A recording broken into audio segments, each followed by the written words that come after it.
brought to you by Nova शुद्ध घी। जब जब खाए दिल खुश हो जाए, सदियों का नोवा शुद्ध देसी घी, सपना स्वस्थ भारत का। I love घी।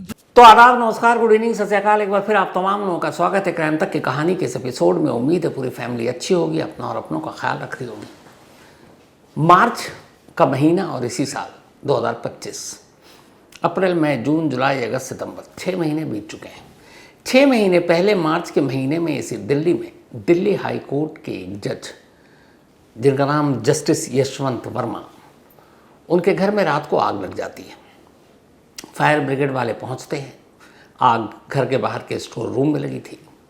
खैर, आग पर काबू पा लिया जाता है और इसी दौरान में कोई शख्स एक वीडियो बना लेता है। अब जब वो वीडियो सामने आता है तो हंगामा मच जाता है। उस वीडियो में बहुत सारे जले हुए नोट थे।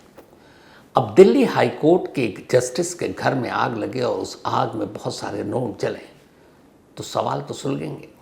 सवाल उठा कि हाई कोर्ट के जस्टिस के घर में इतने सारे पैसे कहाँ से आए? उनकी भी अपनी एक सैलरी होती है और इतने कैश घर में कौन रखता है? तो फिर बहुत तरह की बातें हुई। अब अगर यही जले हुए नोट इतनी भारी मात्रा में किसी आम शख्स के घर से निकला होता तो न मालूम अब तक क्या क्या होता है, FIR से लेकर गिरफ्तारी, इंक्वायरी, सब कुछ। लेकिन 6 महीने हो गए, जस्टिस वर्मा के खिलाफ कोई एक्शन नहीं हुआ। अब महाभियोग की बात हो रही है कि कमेटी बैठी है, तमाम चीज़ें हो रही हैं। ठीक है, अपने कायदे कानून है जजों को लेकर, जस्टिस को लेकर, कोर्ट को लेकर। लेकिन ये सिर्फ मैं आपको फ़र्क बता रहा हूँ कि एक जस्टिस के घर से, वो भी दिल्ली हाई कोर्ट जैसे, इतने सारे नोट जले हुए, उस नोट की असलियत क्या है, कहाँ से आए इतने सारे पैसे, किसने दिए? कहीं ये किसी फैसले के लिए तो नहीं थे। करप्शन तो था, क्योंकि करप्शन के जरिए ये नोट इतने सारे आए, लेकिन उसको लेके एक्शन नहीं हुआ। मैं जस्टिस यशवंत वर्मा की कहानी आपको नहीं सुना रहा हूँ, सिर्फ आईना दिखाना चाहता हूँ। कितना बड़ा मामला और 6 महीने में कोई एक्शन नहीं, कुछ भी नहीं हुआ अभी तक। लेकिन एक शख्स जिसके ऊपर सिर्फ 100 रुपए के रिश्वत लेने का इल्ज़ाम था, 43 साल की उम्र में ये इल्ज़ाम लगता है, वो शख्स 82 साल का हो जाता है। कोर्ट का फैसला नहीं आता। 39 लंबे सालों तक 100 रुपए के एक रिश्वत, एक करप्शन का मामला अदालत में इधर से उधर घूमता रहता है और इन लंबे 39 सालों में 43 साल का एक नौजवान, या आप कहें जवान, 82 साल का बुजुर्ग हो जाता है। कोर्ट की सीढ़ियां चढ़ते उतरते, चढ़ते उतरते, अब आलम यह है कि वो अपने घर की सीढ़ियां भी, मुश्किल से 8-10 सीढ़ियां भी उतरने में वक्त लेता है। सांसें फूल जाती हैं। पूरी जिंदगी पलट गई, पूरा घर बिखर गया। 2 बच्चे, स्कूल छूट गया क्योंकि स्कूल के फीस के लिए पैसे नहीं थे, किताबें नहीं थी। समाज का, पड़ोसियों का, रिश्तेदारों का ताना अलग उन्हें मार रहा था कि एक भ्रष्ट रिश्वतखोर अफसर का बेटा है। माथे पर ये दाग, ये कलंक लिए हुए 39 साल तक वो जीता रहा, कोर्ट के चक्कर काटता रहा। घर की एक पूरी अलमारी सिर्फ कागज़ों से भर गई, कानूनी पन्नों से भर गई, मुकदमे के कागजात से भर गई। 39 साल बाद जब उस शख्स की पूरी ज़िंदगी ख़त्म हो गई, 82 साल की उम्र में पहुंच गया, तब फैसला आता है कि नहीं साहब, मामला झूठा था, आपने 100 रुपये रिश्वत में नहीं लिए थे। इस एक 100 रुपये ने न सिर्फ इस एक शख्स, बस उसके घर में बसने वाले न जाने कितने इंसानों की ज़िंदगी जीते जी तबाह बर्बाद कर दी। इस पूरी मुद्दत में 39 साल फैसले में लग गए। एक राज्य को 2 राज्यों में बांट दिया गया। मध्य प्रदेश का हिस्सा होने वाला कभी छत्तीसगढ़ में नए नाम से उसका एक नया राज्य बन गया 2000 में। छत्तीसगढ़ को जन्म लिए हुए भी 25 साल हो गए, लेकिन उस शख्स के हिस्से में इंसाफ नहीं आया। अब लंबे 39 साल बाद इंसाफ आया तो इसे आप क्या कहेंगे? एक तमाचा ही है।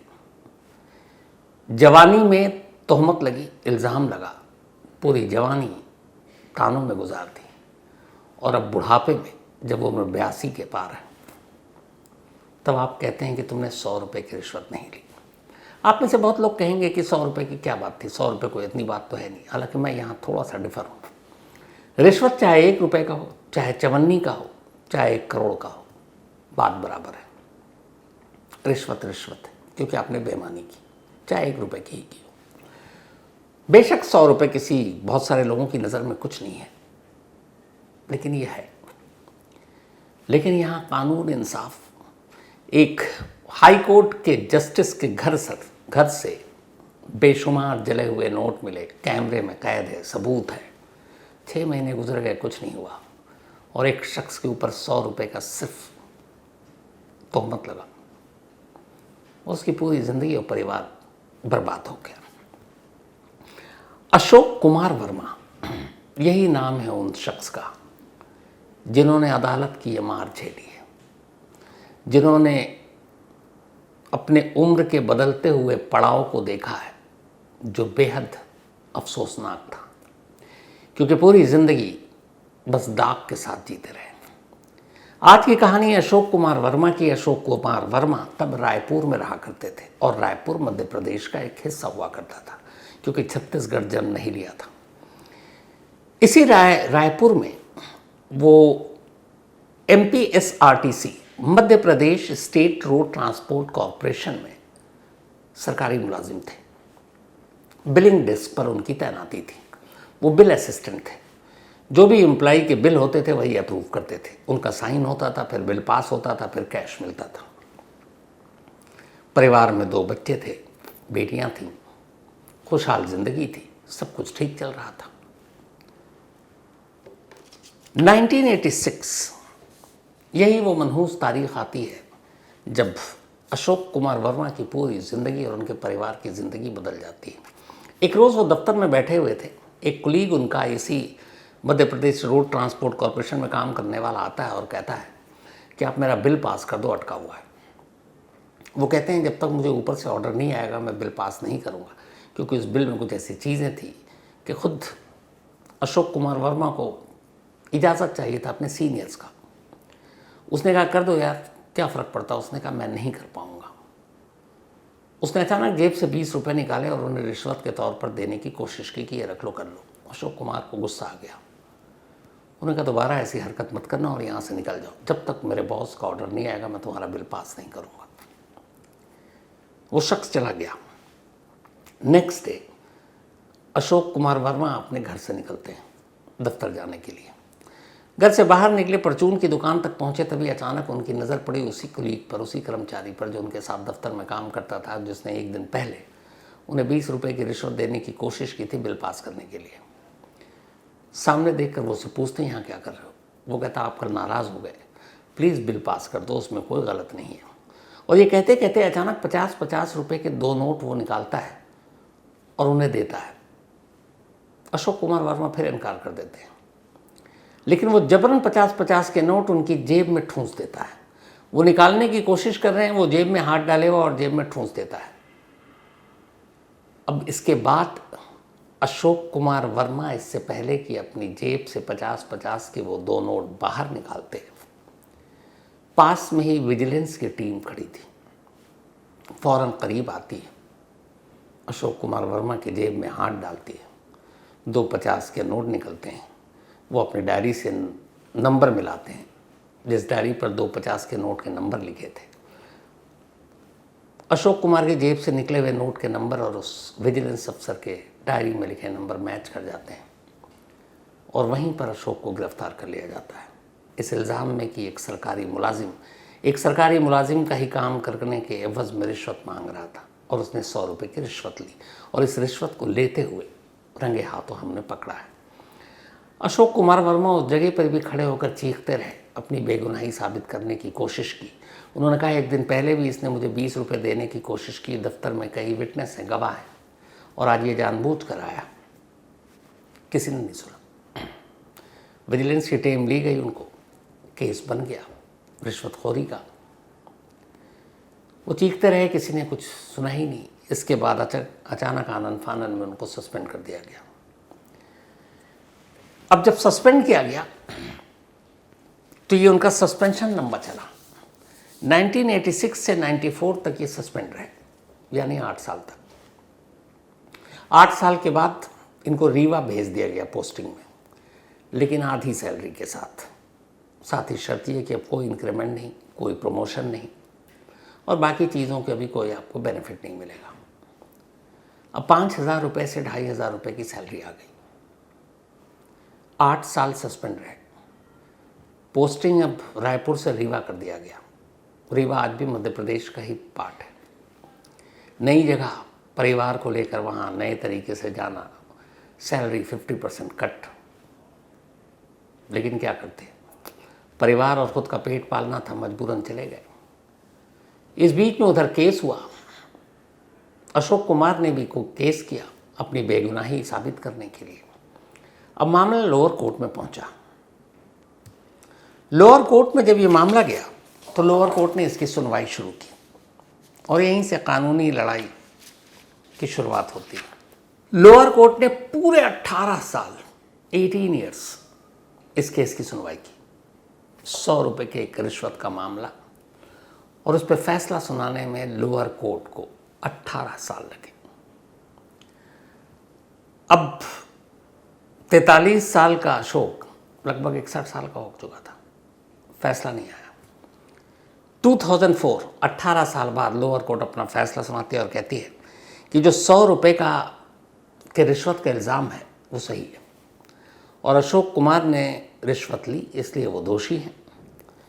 और ट्रायल कोर्ट ने उन्हें करप्शन के चार्जेस में दोषी ठहराते हुए 1,000 रुपये का जुर्माना सुनाया और मुकदमे का फैसला आ गया। अशोक कुमार वर्मा के पैरों तले ज़मीन खिसक गई कि जो रिश्वत उन्होंने ली नहीं उस पर 18 साल बाद फैसला और ऊपर से 100 रुपये के रिश्वत के लिए 1,000 जुर्माना। और अब वो चूंकि कन्विक्ट हो गए तो नौकरी भी जाएगी। बस एक क्लॉज छोड़ा था कि आप इस फैसले को हाई कोर्ट में चुनौती दे सकते हैं। अशोक कुमार वर्मा हाई कोर्ट पहुंचे। हाई कोर्ट में उन्होंने चैलेंज किया लोअर कोर्ट के फैसले को कि मैंने 100 रुपये की रिश्वत नहीं ली। अब अपने देश की कोर्ट में जहाँ 4-5 करोड़ केस पेंडिंग, 100 रुपये का एक मुकदमा है। बहुत ईमानदारी से आप भी सोचिएगा, कौन सी कोर्ट, कौन सा जज, कौन सी अदालत उसको प्रेफरेंस देगी, प्राथमिकता देगी और उसके ऊपर सुनवाई करेगी जल्द से जल्द। लेकिन यहाँ मामला 100 का नहीं था, यह मामला एक पूरे परिवार का था। एक परिवार जिसमें 5-6 लोग हैं, कमाने वाला एक है, सब उस वक्त बच्चे थे। इन 18 सालों में परिवार बिखर गया था। बच्चे स्कूल से बेदखल हो चुके थे, प्राइवेट पढ़ाई कर रहे थे, बेटियां बड़ी हो रही थी, जो भी ज़मीन जायदाद थोड़ा था कर करके सब बेचना शुरू कर दिया। एक बेटे ने शादी इसलिए नहीं की कि इधर कोर्ट कचहरी भी करनी है और फिर माली हालत ठीक नहीं है, छोटे मोटे काम करता। उसकी उम्र 50 साल हो गई बेटे की, शादी नहीं की। इस जिम्मेदारियों के बोझ की वजह से उसे लगा और बोझ नहीं उठा सकते। 2004 का ये फैसला अब हाई कोर्ट में जाता है। ध्यान रखिएगा कि लोअर कोर्ट ने 18 साल लिए, 2004 में अब ये हाई कोर्ट पहुंचा। अगले 21 साल तक एमपी के हाई कोर्ट में ये केस अलग अलग फाइलों के नीचे दबता, उठता, निकलता, चलता रहा, घिसकता रहा। इस दौरान में घर में खुद अशोक कुमार के फाइलों की अंबार लग गई, फैसला नहीं आया। 21 लंबे साल बीत गए। 21 साल के बाद 2025 में अभी इसी महीने हाई कोर्ट अपना फैसला देती। जब इल्ज़ाम लगा तब अशोक कुमार वर्मा की उम्र 43 साल थी, आज 82 ईयर्स, 82 साल। हाई कोर्ट ने फैसला सुनाया और कहा कि ऐसा एक भी सॉलिड प्रूफ एविडेंस पेश नहीं किया जा सका जिसके आधार पर यह कहें कि अशोक कुमार वर्मा ने वाकई रिश्वत ली, क्योंकि उससे पहले उन्होंने 20 रुपये के रिश्वत को जो ठुकराया था उसके कई चश्मदीद थे और जिस तरीके से वहाँ पर उनकी इमेज थी और इससे पहले जो उनका करियर था बिल्कुल बेदाग था।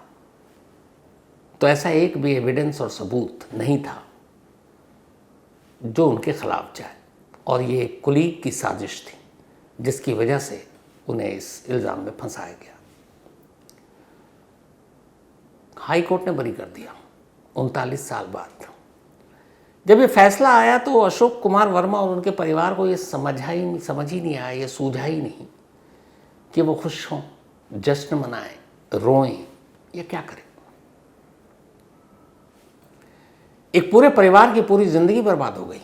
39 साल एक उम्र में क्या मायने रखता है, ये आप सोच कर देखिए। आजकल वैसे ही इंसान एवरेज कितना 60-65 साल जी लेता है। अगर उसमें से 39 हटा दे तो कितना बचा, 20-25 साल। और यहाँ पूरा परिवार बिखर गया। अब अपनी बाकी बची जिंदगी की उम्र को मरम्मत करने के लिए इस परिवार की एक ही ख्वाहिश है कि जो इन्होंने भोगा, सस्पेंड हुए, हाफ सैलरी में कुछ दिन काम किया, लोअर कोर्ट ने बाकी रही सही कसर पूरी कर दी, और अब जब बेगुनाह कहा ही है तो फिर इनकी पूरी सैलरी का जो पेंशन है, जो तनख्वाह है और जो हर्जाना है वो मिलना चाहिए। जवानी तो अदालत के चक्कर काटते काटते और वहाँ की सीढ़ियाँ चढ़ते चढ़ते कट गई। कम से कम 82 साल की इस उम्र में बुढ़ापा थोड़ा बहुत तो सुकून से गुजरे। अशोक कुमार वर्मा की यह आखिरी ख्वाहिश है। इस कहानी में आपको लगेगा कि क्या है ये, पर यकीन मानिए जब उस परिवार के एक एक शख्स से आप मिलेंगे और उसके दर्द की कहानी सुनेंगे, एक 100 रुपये का इल्ज़ाम और 39 साल का ज़ख्म, आंसू निकल आएगा। लेकिन क्या कहिए अपनी जुडिशियल सिस्टम को, बड़ी बड़ी बातें होती हैं। आजकल तो हमारे एक्स चीफ जस्टिस जो हैं चंद्रचूड़ सिंह जी अलग अलग मीडिया प्लेटफॉर्म पर बातें भी कर रहे हैं, इंटरव्यू भी दे रहे हैं। ऐसे केस का क्या? और 1 महीने में सीधे कहते दोषी है, नौकरी से बेदखल कर देते, हटा देते। वो भी कहता कि चलो अब समाज ने, कोर्ट ने, पुलिस ने मुझे गुनहगार मान लिया, ठीक है, नई ज़िंदगी शुरू करेंगे। कम से कम इस दाग से बाहर निकल कर किसी नए शहर में नई ज़िंदगी बिताएंगे। लेकिन एक ईमानदार आदमी भागता नहीं है। वो कहता नहीं, बात 100 रुपये की नहीं है, बात इल्ज़ाम की नहीं है, बात चोरी या करप्शन की नहीं है, बात है सोसाइटी, समाज, रिश्तेदारों में जो मेरी इज्जत खोई है, जो मेरी पगड़ी उछली है, उसको वापस कैसे लाऊं। और उसके लिए ये इंसान जीते जी मर जाता है। पूरा परिवार कुर्बान हो गया। कोई भी पैसा, कितनी भी रकम शायद अब इस परिवार के ज़ख्म की भरपाई ना कर पाए। शायद एक ही तरीके से भरपाई हो कि कम से कम इसी केस को नज़ीर मानकर ऐसे लोग जो 20-20, 30-30, 40-40 सालों से अदालतों की सीढ़ियों पे अपने चप्पल घिस रहे हैं, जूते घिस रहे हैं, उन्हें तो कम से कम जल्द से जल्द इंसाफ दे दो। ऐसा हुआ तो शायद अशोक जैसे बाकी लोगों को ये दिन ही ना देखना पड़े। 43 की उम्र में इल्ज़ाम, 82 साल की उम्र में फैसला। कितने दिन जिएंगे अशोक? और अब जब दाग धुला है तो अब उसका करेंगे क्या? देरी से किया गया इंसाफ कभी इंसाफ नहीं होता, और ऐसे इंसाफ के कोई मतलब भी नहीं होते। अफसोसनाक।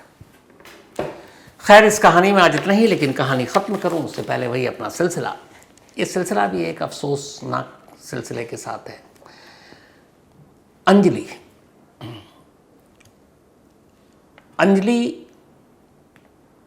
ये नाम भेजा है मुझे आदेश कुमार ने।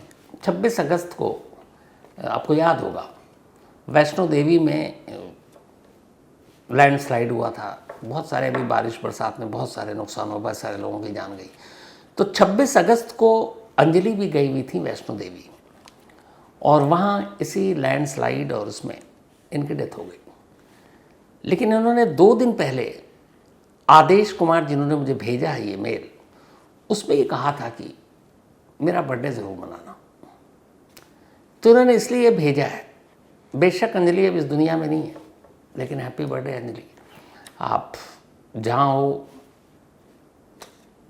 क्या कहूँ, आत्मा को शांति मिले, ऊपर वाला दे। पर अफसोस, लेकिन फिर भी आदेश जी का हुक्म था, तो हैप्पी बर्थडे अंजलि। इसके अलावा लेट R.K. वर्मा जी हैं, इनका भी बर्थडे है, और ये भेजा विकास वर्मा जी ने कि पापा का बर्थडे है लेकिन वो इस दुनिया में नहीं, पर विश करेंगे तो शायद उन्हें अच्छा लगे। तो दिल से R.K. वर्मा जी आपको हैप्पी बर्थडे। आप जहाँ भी हो, देख रहे हो शायद, हैप्पी बर्थडे। इसके अलावा जगदीश देवासी, इनका भी बर्थडे है, तो हैप्पी बर्थडे जगदीश। और ये भेजा राजू सिंह ने। साथ ही राहुल मलिक, इनका भी जन्मदिन है तो हैप्पी बर्थडे राहुल, और ये भेजा है अजय गौतम ने है। गरिमा उपाध्याय, इनका भी बर्थडे है तो हैप्पी बर्थडे गरिमा, और ये भेजा है देव विराट द्विवेदी जी ने। साथ ही गुंजन कुमार का भी जन्मदिन है तो हैप्पी बर्थडे गुंजन, और ये तुलसीदास जी के बेटे, and thank you Tulsidas ji mail के लिए। साथ ही जयेश पंचाल, इनका भी बर्थडे है तो हैप्पी बर्थडे जयेश भाई, और ये भेजा है अरविंद अहीर एंड पवन पटेल ने। तो इसके साथ ही कहानी में आज इतना ही। अब आपसे मुलाकात होगी कल रात 9 बजे किसी नई कहानी के साथ। तब तक अपना और अपनों का ख्याल रखिएगा। Thank you very much.